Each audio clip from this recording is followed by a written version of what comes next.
Hello friends, welcome back to the channel. जो पिछले video में जब मैंने आपसे करंट डिवीजन और वोल्टेज डिवीजन रूल डिस्कशन किया था, तब मैंने आपको बताया था कि अभी जो मैं करंट डिवीजन और वोल्टेज डिवीजन रूल बता रहा हूँ वो बता रहा हूँ केवल और केवल दो ब्रांचेस के लिए। यानी दो रेजिस्टेंस अगर पैरेलल में है और या दो रेजिस्टेंस कैसे कनेक्टेड हैं, सीरीज में। तो अगर सीरीज में कनेक्टेड है तो वोल्टेज डिवीजन रूल लगेगा और पैरेलल में कनेक्टेड है तो करंट डिवीजन। अब अगर दो से ज़्यादा रेजिस्टेंस कनेक्ट होते हैं सीरीज में, सपोज मैं अगर यहाँ कहूँ तो current division rule and voltage division rule for more than two resistance कह लीजिए या इम्पीडेंस कह लीजिए या ब्रांचेस कह लीजिए ना। यहाँ इसको अगर मैं और क्लैरिफाई कर लो तो इसको हम ब्रांच भी कह सकते हैं। अदरवाइज दो ना, दो रेजिस्टेंस अगर सीरीज में है तो ब्रांच एक होगी, इसलिए मैंने यहाँ पे रेजिस्टेंस ऑब्लिक ब्रांच लिखा है। तो अगर वोल्टेज डिवीजन रूल की बात करूँ तो ये हमारा रेजिस्टेंस R1 हो गया, ये रेजिस्टेंस R2 हो गया और ये रेजिस्टेंस R3 हो गया। तो मैं तीन को ही कंसिडर करके चल रहा हूँ अभी, और इसके बाद फिर हम इसे n के लिए बाद में बता सकते हैं। तो ये रेजिस्टेंस R1 है, ये रेजिस्टेंस R2 है, ये रेजिस्टेंस R3 है। R1 के अक्रॉस जो वोल्टेज है V1 है। ये भी ध्यान रखें, जो मैंने आपको पिछले वीडियो में बताया था कि वोल्टेज के साथ हमेशा वर्ड कौन सा आएगा, अक्रॉस, और करंट के थ्रू, करंट के साथ जो वर्ड आएगा वो आएगा थ्रू। तो यहाँ पर ये देखिए, ये हमारा करंट है सीरीज में, तो करंट क्या होगा, सेम। और ये वोल्टेज है total voltage applied across this particular branch, यानी R1 R2 प्लस R3 के।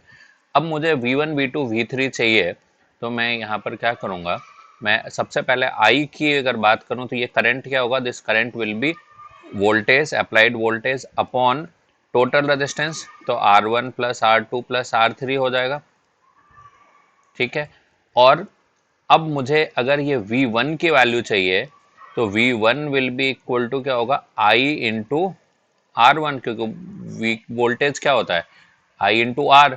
तो ये voltage across this resistance R1 will be I into R1। I की वैल्यू मुझे यहाँ पता है कि I की वैल्यू ये हो गई, तो ये क्या हो जाएगा, V into R1 upon R1 plus R2 plus R3। ऐसे ही अगर मैं V2 की बात करूं तो V2 will be equal to I into R2। तो इसको मैं लिख दूंगा यहाँ पे V into R2 upon R1 plus R2 plus R3। और अगर V3 की बात कर रहा हूँ तो V3 this will be equal to I into R3 upon, इसको मैं और अपॉन ही इसको लिखूंगा, this will be equal to V into R3 upon R1 plus R2 plus R3। तो जो रिलेशन हमने वोल्टेज डिवीजन रूल के लिए बताया था कि voltage across any particular branch will be equal to total voltage multiplied by same branch resistance upon total resistance, ये relation तीन रेजिस्टेंस हैं तो इनके लिए भी वोल्टेज डिवीजन रूल में सेटिस्फाई होता है। तो इसको अगर मैं जनरलाइज्ड फॉर्मेट में लिख दूं तो जनरलाइज्ड फॉर्मेट में इसको लिख सकता हूं कि Vn यानी voltage across any nth element या nth resistance, this will be equal to total voltage multiplied by उस पर्टिकुलर ब्रांच का रेजिस्टेंस अपॉन टोटल रेजिस्टेंस। तो मैं यहाँ इसको R1 plus R2 plus dot dot dot up to Rn तक, total resistance जितना भी। अगर हम R1 की बात करेंगे तो ये यहाँ पर हो जाएगा ये, या इसको मैं कहूँ कि R1 plus R2 plus R3 up to Rn, या जो है ना, अगर n रेजिस्टेंस कनेक्टेड है सीरीज में, या इसको और दूसरे तरीके से इस पूरे टर्म को हम लिख सकते हैं ऐसे कि V into R N upon R T.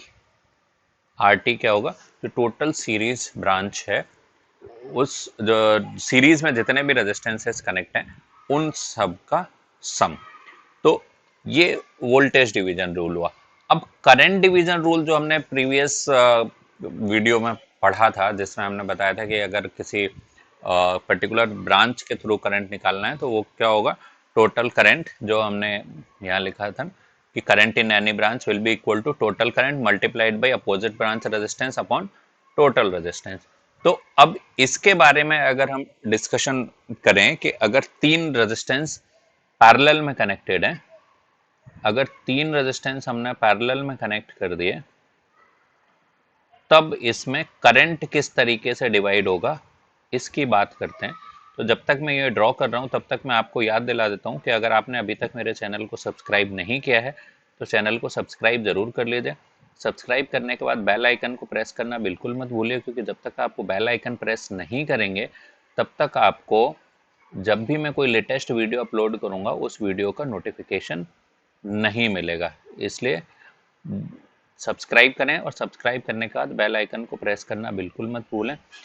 Comment जरूर करें वीडियो कैसा लग रहा है, या और इसी तरीके के और जो वीडियोस जो मैंने चैनल पर अपलोड किए हैं वो वीडियो कैसे लग रहे हैं उनके बारे में कमेंट कीजिए। किसी पर्टिकुलर टॉपिक के बारे में वीडियो चाहते हैं तो उसके बारे में भी आप कमेंट बॉक्स में कमेंट कर सकते हैं। तो ये एक पैरेलल सर्किट हुआ जिसमें I जो है टोटल करंट है, जो R1 रेजिस्टेंस है इसके थ्रू जो करंट है वो होगा I1, जो R2 करंट है R2 के थ्रू करंट होगा वो होगा I2, और R3 के थ्रू हो जाएगा I3। अब देखिए, अगर ये टोटल वोल्टेज दिया है, अगर मान लीजिए कोई इस तरीके का सर्किट आता है आपके, जब भी आप सॉल्व कर रहे हैं प्रॉब्लम, और अगर इस तरीके का कोई सर्किट है तब आपको I1 I2 I3 कैलकुलेट करना है तो आप आसानी से कैलकुलेट कर सकते हैं, क्योंकि आपको V की वैल्यू अगर गिवन है तो। अगर V की वैल्यू नहीं गिवन है, V गिवन है देन सिंपल है, R1 R2 R3 तीनों पैरेलल में है और V की वैल्यू गिवन है, तो आप I1 की वैल्यू क्या करोगे, I1 will be equal to V upon R1, और I2 विल बी, ये हो जाएगा V अपॉन R2, और I3 क्या हो जाएगा, V अपॉन R3।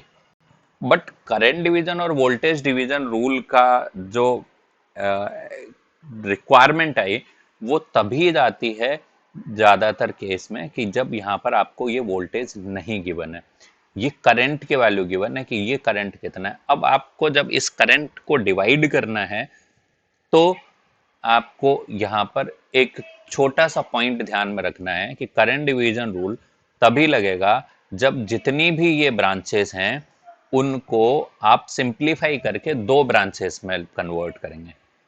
अब दो में कन्वर्ट करने के लिए कौन कौन सी जो है ना, जो है ब्रांचेस हैं, तीन को दो में कन्वर्ट करना है तो यानी जो बाकी दो हैं उनको सिंप्लीफाई करना पड़ेगा।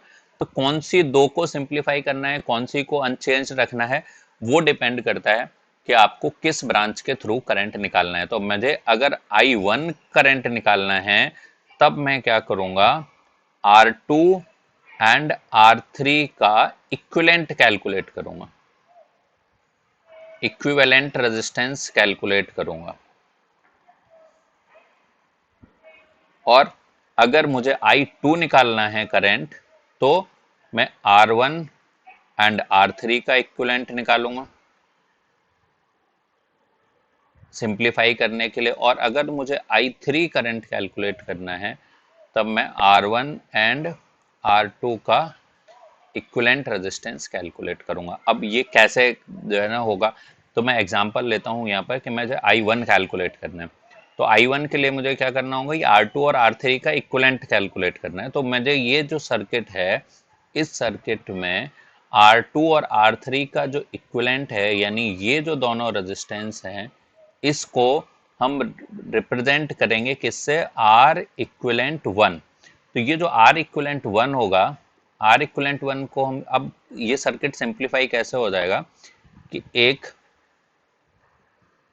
रेजिस्टेंस हो गया हमारा R1 और दूसरा जो रेजिस्टेंस हुआ सिंप्लीफाई होके ये है R इक्विवेलेंट 1।